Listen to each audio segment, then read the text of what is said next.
আসসালামু আলাইকুম। প্রতিদিনের ন্যায় নতুন একটি হেল্প টিপস নিয়ে ফেসবুক পেজে আপনাদের সাথে কানেক্ট হওয়ার জন্য আমরা যুক্ত হয়েছি।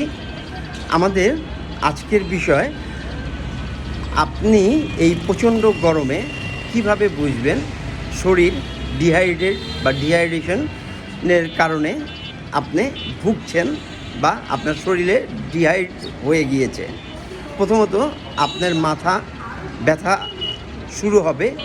দ্বিতীয়ত আপনার শরীর দুর্বল ও ক্লান্ত হয়ে আসবে।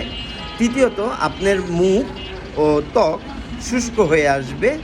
চতুর্থত আপনার প্রস্রাবের রং অতিরিক্ত গাঢ় হয়ে যাবে।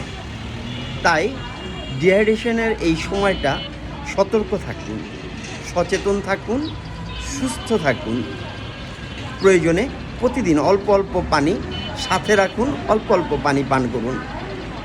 ডাবের পানি পান করার চেষ্টা করুন, তাজা ফলের রস খাওয়ার চেষ্টা করুন।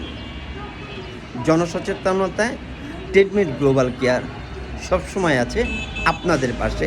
আমাদের ঠিকানা 31 মজিদ সুপার মার্কেট, আর কে মিত্র রোড, নারায়ণগঞ্জ।